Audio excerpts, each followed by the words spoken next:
भाई ये कोई नई बात नहीं है। विपक्ष जब जीत जाते हैं, तेलंगाना के जीत पर नहीं ईवीएम उठाए, पंजाब के जीत पर नहीं उठाए, हरियाणा हिमाचल के जीत पर नहीं उठाए।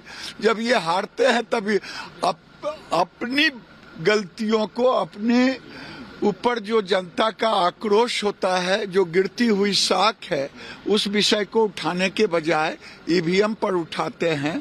ये कोई नई बात नहीं है। जीत गए तो ईवीएम ठीक है, हार गए तो ईवीएम पर सवाल उठा।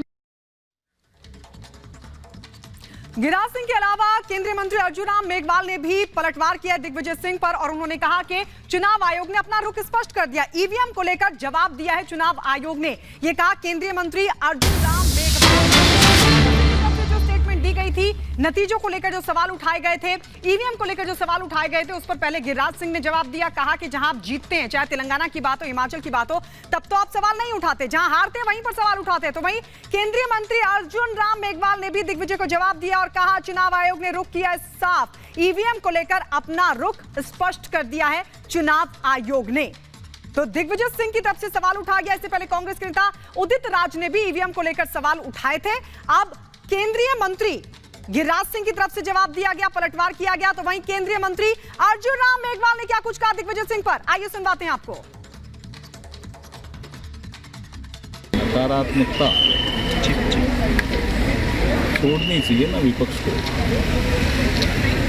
जब वो कर्नाटका में जीते थे, हिमाचल में जीते थे, तब ईवीएम मशीन नहीं थी क्या?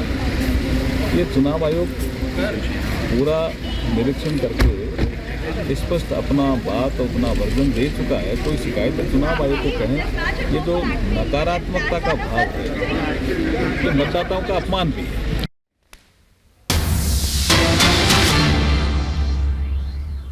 इस बीच आपको एक बड़ी खबर बताएं। बड़ी खबर आपको बता दें कि लगातार बयानबाजी का जो दौर है वो देखा जा रहा है। ऐसे में दिग्विजय सिंह पर बीजेपी अब हमलावर हो रही है। जिस तरीके से दिग्विजय सिंह ईवीएम राग अलापते हुए नजर आए, उसके बाद भारतीय जनता पार्टी हमलावर होकर कह रही है कि जब जीते थे तब सवाल क्यों नहीं उठाए। अब ईवीएम राग अलापते हुए नजर आ रहा है और ये पहले भी देखा गया है कि जब विपक्ष को हार का सामना करना पड़ता है तब वो ईवीएम का राग अलापता है। 2004-2014 तक क्यों नहीं ईवीएम पर सवाल उठाए। साध्वी ने दिग्विजय पर सवाल उठाए हैं।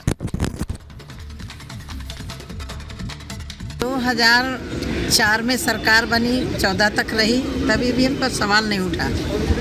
अभी हिमाचल में जीते तब ईवीएम पर सवाल नहीं उठा।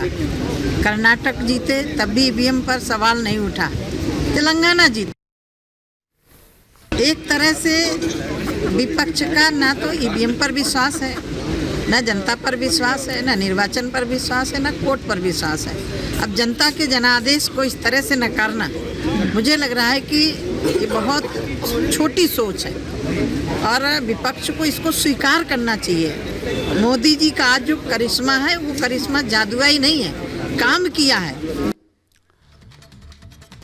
तो कांग्रेस समेत पूरे विपक्ष को विधानसभा चुनाव में करारी हार का सामना करना पड़ा, जिसके साथ ही अब ईवीएम राग एक बार फिर से अलापा जाने लगा है। संजय राउत हो, अखिलेश यादव हो या फिर दिग्विजय सिंह, जब ईवीएम की एक बार फिर से एक्सपर्ट्स के जरिए जांच कराने की बात कर रहे हैं, तो वहीं अब बीजेपी का कहना है कि जब जहां जीत जाते हैं वहां सवाल नहीं करते हैं, लेकिन जहां हार जाते हैं वहां ईवीएम पर सवाल उठते हैं। रिपोर्ट आपको दिखाते हैं।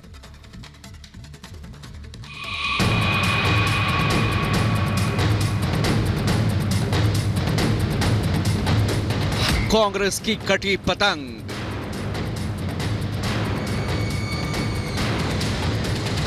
करारी हार से कोहराम, ईवीएम पर फिर फोड़ा ठीकरा,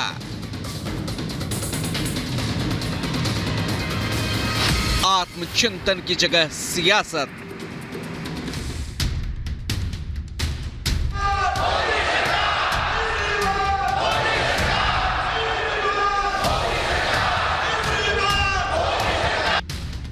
विधानसभा चुनाव में बीजेपी ने कांग्रेस की सियासी पतंग क्या काटी, हंगामा मच गया। करारी हार की चोट इतनी गहरी है कि कांग्रेस समेत विपक्ष के नेता फिर ईवीएम पर अपना ठीकरा फोड़ने में जुट गए हैं। हार पर आत्मचिंतन की जगह सियासी बयानबाजियों का दौर शुरू हो चुका है। अपने बयानों से सुर्खियों में रहने वाले कांग्रेस के वरिष्ठ नेता दिग्विजय सिंह ने ईवीएम पर किस तरह ठीकरा फोड़ा, जरा वो सुन लीजिए। सोशल मीडिया पर दिग्विजय सिंह ने लिखा, कोई भी मशीन जिसमें चिप लगा हो उसे हैक करना मुमकिन है। मैंने 2003 से ही ईवीएम का विरोध किया है।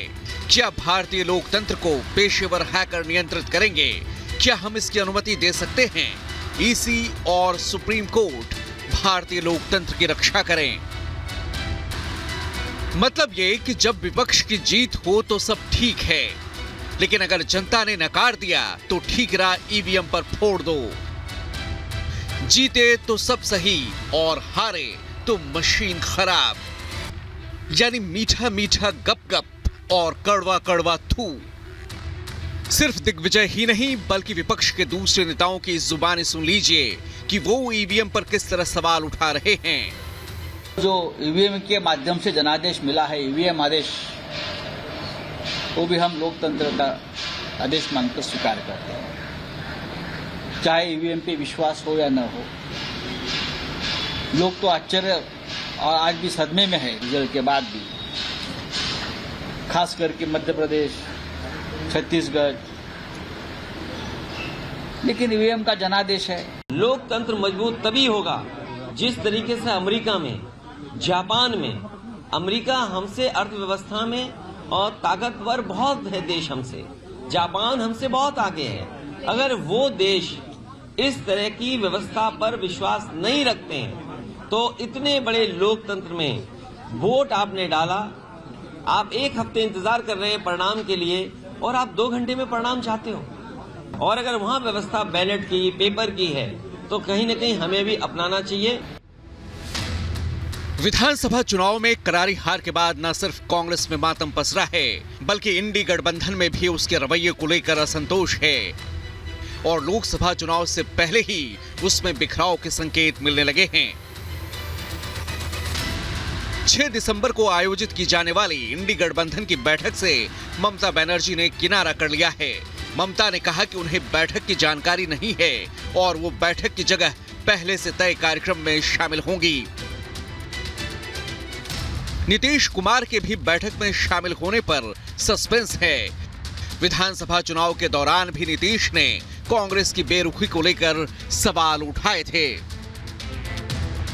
सब एकजुट होकर के लड़िए, तो इसके लिए पटना में भी मीटिंग हुई, अन्य जगहों पर भी मीटिंग हुई और उसके बाद ये तय हो गया कि भाई एक INDIA इसका गठन किया गया, इसका नामकरण किया गया है। अब ये तो हो ही गया, अब तेजी से हो, लेकिन अभी तो काम ज्यादा नहीं हो रहा। अभी 5 जगह विधानसभा का चुनाव है, तो ये कांग्रेस पार्टी तो उसी में ज्यादा इंटरेस्टेड है।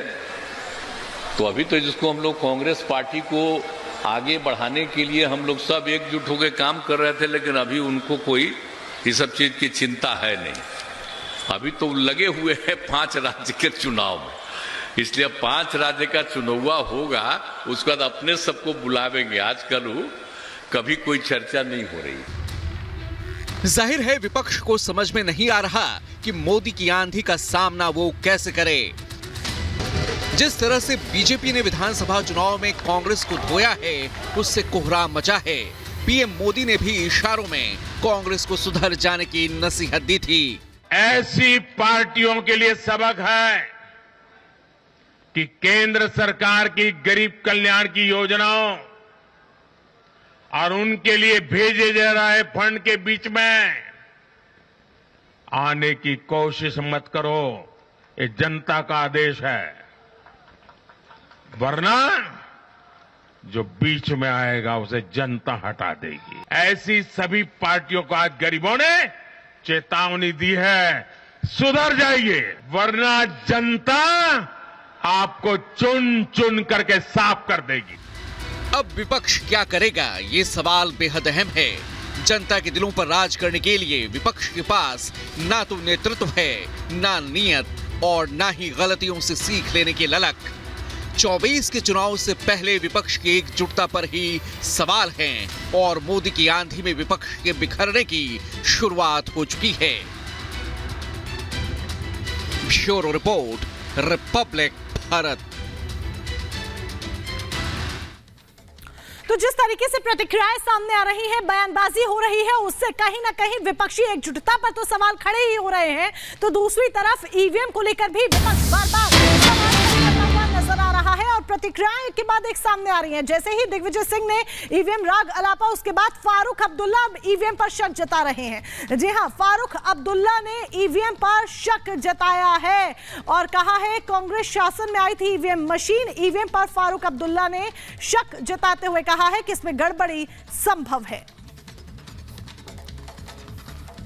जब ये मशीन पहले आई थी कांग्रेस के वक्त में, मैं चीफ मिनिस्टर था, उस वक्त भी हमने इस मशीन के बारे में कहा था, उनसे पूछा था इलेक्शन कमीशन के लोगों से क्या इसमें चोरी हो सकती है, उन्होंने कहा हो सकती है। अब कोई ना कोई तरीका ढूंढना पड़ेगा इस मशीन को ठीक करने के लिए कि लोगों का भरोसा इससे उठे नहीं, वो करना पड़ेगा। तो दिग्विजय सिंह के बयान पर अब लगातार जो केंद्रीय मंत्री हैं उन्होंने जवाब देने की कमान संभाल ली है। इसी कड़ी में प्रहलाद पटेल की तरफ से दिग्विजय सिंह पर निशाना साधा गया और उन्होंने कहा कि उनको कोई सीरियसली नहीं लेता है। ये कह रहे हैं प्रहलाद पटेल ने कहा कि दिग्विजय सिंह को कोई सीरियसली नहीं लेता है। दिग्विजय सिंह नतीजों पर सवाल उठा रहे थे।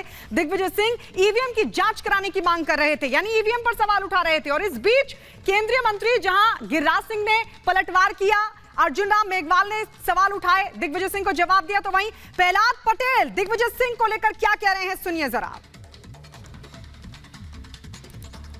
कहना मेरा यही है कि शायद उम्र ज्यादा है तो पढ़ना लिखना बंद कर दिया है, तो गरीब कल्याण पर चर्चा करेंगे तो उनको बहुत सारी चीजें समझ में आएंगी कि जब आप एक योजना चलाते हैं तो उसमें गरीब कैसे लाभान्वित होता है, मातृशक्ति को क्या लाभ मिलता है। जो वो लालीपाप देते थे उसके अच्छा आरक्षण उन्होंने दिया है। तो ईवीएम की बजाय वो गरीब कल्याण पर चर्चा करें। जो मैंने आपसे कहा है कि कोई विरोधी को अगर ये बहुत भ्रम है तो मुझे लगता है योजना के इम्पैक्ट पर अगर वो सोचेंगे तो उनका दिमाग ठीक हो जाएगा, ऐसा मेरा विश्वास है।